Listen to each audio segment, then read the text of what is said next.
বন্ধুরা, ভারতের মাটিতে আমাদের সীমান্তের ভিতরে রাতের অন্ধকারকে কাজে লাগিয়ে শত্রুর ড্রোন আকাশ থেকে বোমা ফেলছে, নিরীহ মানুষের ঘরবাড়ি জ্বালিয়ে দিচ্ছে, আমাদের নাগা ভাইবোনদের গুলি করে ভিটে মাটি থেকে তাড়িয়ে দিচ্ছে আর নির্লজ্জভাবে অপহরণ করছে।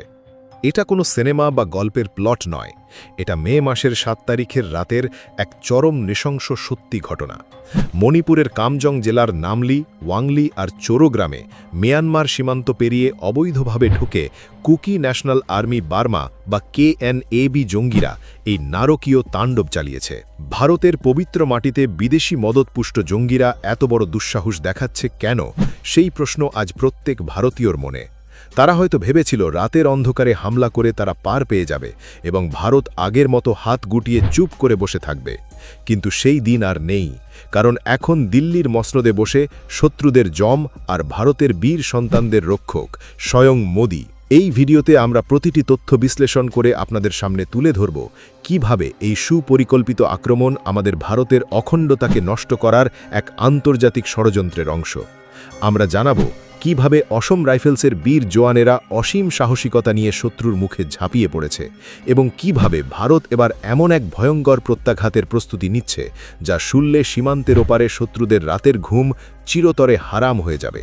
ভিডিওটা গুরুত্বপূর্ণ মনে হলে এখনই লাইক করুন এবং দেশপ্রেমিক হিসেবে চ্যানেলটি সাবস্ক্রাইব করে বেল আইকনটি প্রেস করে দিন। বন্ধুরা, আমাদের এই পূর্বাঞ্চল বা উত্তর পূর্ব ভারত বরাবরই তার প্রাকৃতিক সৌন্দর্য এবং শান্তির জন্য বিখ্যাত ছিল। এখানে বসবাসকারী নাগা, মেইতেই কিংবা কুকি সম্প্রদায়ের মানুষজন যুগ যুগ ধরে একে অপরের সাথে ভাই বোনের মতো মিলেমিশে সম্প্রীতির আবহে বসবাস করে আসত। কিন্তু গত কয়েক বছর ধরে কিছু বিদেশি অশুভ শক্তি এবং সীমান্তের ওপার থেকে আসা চক্রান্তকারীরা এই পবিত্র সম্পর্কের শিকড়ে বিষ ঢেলে আগুন ধরিয়ে দেওয়ার চেষ্টা করছে। মিয়ানমারের বর্তমান চরম রাজনৈতিক অস্থিরতা, সীমান্তের ওপারে চীনের কালো ছায়া এবং কিছু স্থানীয় উগ্রবাদী জঙ্গি গোষ্ঠীর ক্ষমতার লোভ মিলে এই অঞ্চলে এক অত্যন্ত বিষাক্ত ও অশান্ত পরিবেশ তৈরি করেছে। আপনারা অবগত আছেন যে মিয়ানমারে বর্তমানে সামরিক জান্তা সরকারের বিরুদ্ধে সেখানে গৃহযুদ্ধ চলছে।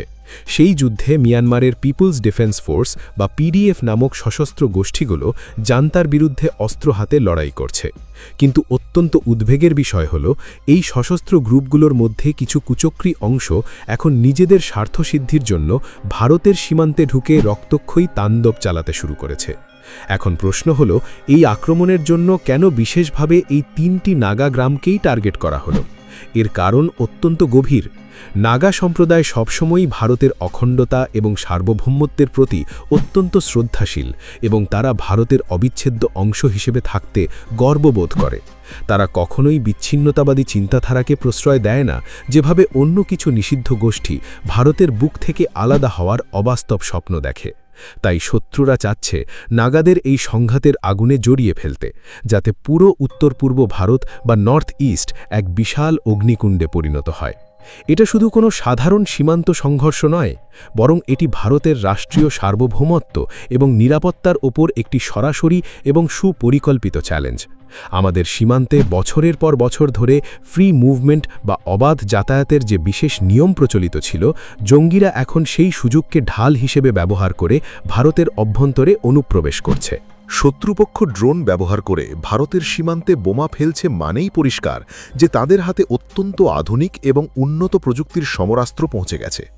এখন আমাদের ভাবতে হবে, এই আধুনিক অস্ত্র কারা তাদের হাতে তুলে দিচ্ছে এবং কোন বিদেশি শক্তির কালো টাকায় এই দেশবিরোধী সংগঠনগুলো পুষ্ট হচ্ছে।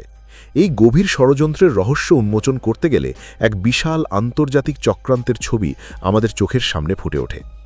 চীন সবসময়ই চায় মিয়ানমারের এই চরম অস্থিরতাকে আরও উস্কে দিয়ে ভারতের পূর্ব সীমান্তকে অশান্ত করে রাখতে এবং ভারতকে সেখানে ব্যস্ত রেখে আমাদের বিকাশকে বাধাগ্রস্ত করতে। এমনকি বাংলাদেশের সাম্প্রতিক রাজনৈতিক পট পরিবর্তনের পর আমাদের এই পূর্ব সীমান্তের অন্য প্রান্তেও চাপ ক্রমশ বাড়ছে, যা জাতীয় নিরাপত্তার জন্য অশনি সংকেত।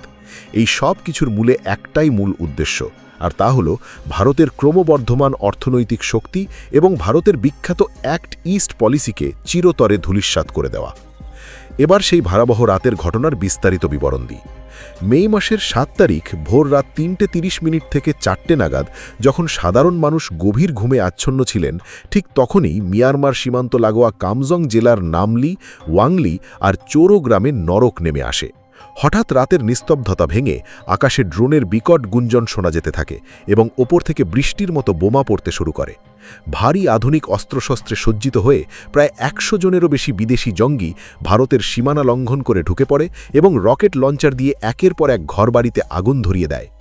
অন্তত 18টি সাজানো গোছানো ঘর তারা পুড়িয়ে ছাই করে দেয় এবং সাধারণ মানুষের সম্পদ লুটপাট করে ত্রাসের রাজত্ব কায়েম করে। বন্দুকের গুলিতে এলাকাটি রণক্ষেত্রে পরিণত হলে নিরুপায় গ্রামবাসীরা প্রাণ বাঁচাতে গভীর জঙ্গলের দিকে পালিয়ে যান। এই বর্বরচিত ঘটনায় একজন সাধারণ নাগা যুবক এখনও নিখোঁজ রয়েছেন এবং বেশ কয়েকজন গুরুতর ঝকত আহত হয়েছেন। স্থানীয় তাংখুল নাগা সংগঠন এবং সেই এলাকার বিধায়ক লেইশিও কেইশিং জোরালোভাবে দাবি করেছেন যে এটি কুকি ন্যাশনাল আর্মি বার্মা এবং মিয়ানমারের পিপলস ডিফেন্স ফোর্সের এক যৌথ জঙ্গি হামলা। বন্ধুরা, আপনারা যদি প্রকৃত দেশপ্রেমিক ভারতীয় হন তাহলে এখনই কমেন্টে গর্জে ওঠে লিখুন জয় শ্রীরাম। আর যদি অন্য কোনো দেশ থেকে এই ভিডিওটি দেখে থাকেন তবে আপনার দেশের নাম লিখে জানান, যাতে আমরা বুঝতে পারি ভারতের বীরত্বের কাহিনী বিশ্বজুড়ে কত দূর ছড়িয়ে পড়েছে। এই অতর্কিত হামলার সংবাদ পাওয়ার সাথে সাথে ভারতের অসম রাইফেলস বীর বিক্রমে পাল্টা অভিযানে ঝাঁপিয়ে পড়েছে এবং পরিস্থিতি নিয়ন্ত্রণে আনতে সমর্থ হয়েছে। আমাদের বীর জওয়ানেরা অত্যন্ত দক্ষতার সাথে অপহৃত নাগা নারী অলিনা নিংসেনকে উদ্ধারের পাশাপাশি আরও 15 জন মহিলা ও শিশুকে নিরাপদ আশ্রয়ে সরিয়ে নিয়েছেন। এই উদ্ধার অভিযান সারা বিশ্বকে আবারও একটি কঠিন বার্তা দিল যে ভারতের সেনাবাহিনী তার নিজের দেশের মানুষকে বিপদে ফেলে কখনোই পালিয়ে যায় না। তবে মনে রাখবেন বন্ধুরা, এটি কেবল একটি সাধারণ উদ্ধার অভিযান ছিল না, বরং এটি ছিল এই অঞ্চলে মোদী সরকারের সেই কঠোর তাণ্ডবের সূচনা যা শত্রুর বিনাশ না হওয়া পর্যন্ত থামবে না। ভারত সরকার এখন এই সীমান্তকে লোহার কঠিন দেওয়ালের মতো সুরক্ষিত করতে বদ্ধপরিকর এবং ফ্রি মুভমেন্টের যে ফাঁকফোকর ছিল তা চিরতরে বন্ধ করে দেওয়ার কাজ শুরু হয়েছে। সীমান্তে বিএসএফ এবং সেনাবাহিনীর সংখ্যা বহুগুণ বৃদ্ধি করা হচ্ছে এবং আকাশপথে কড়া নজরদারি চালানোর জন্য আমাদের অত্যাধুনিক ড্রোন প্রযুক্তি মোতায়েন করা হয়েছে। আগে ভারত শুধু আক্রমণের জন্য অপেক্ষা করত, কিন্তু এখন ভারত শত্রুর ঘরে ঢুকে তাদের মস্তক চূর্ণ করতে দ্বিধা করে না। এই ছোট ছোট ড্রোন হামলার মাধ্যমে যারা ভারতকে ভয় দেখাতে চেয়েছিল তারা বুঝতে পারছে না যে ভারতের আধুনিক মিসাইল এবং তেজাস বিমানের এক একটি গর্জন তাদের মানচিত্র থেকে মুছে দিতে যথেষ্ট।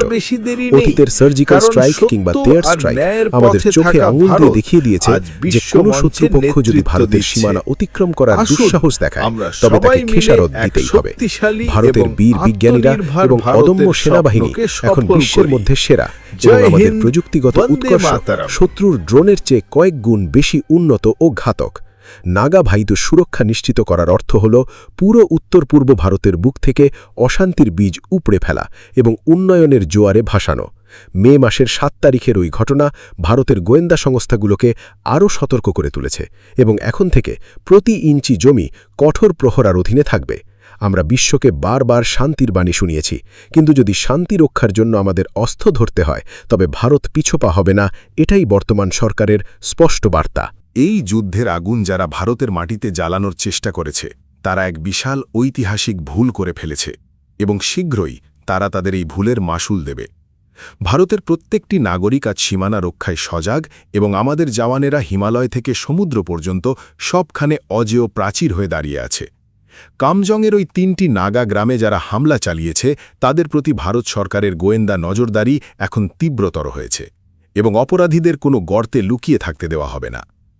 আমরা যখন G20 সামিটে বিশ্বকে নেতৃত্ব দিই তখন আমাদের প্রতিবেশী দেশের কিছু জঙ্গি ভারত ভাঙার ছক কষে, যা কখনোই সফল হতে দেব না আমরা।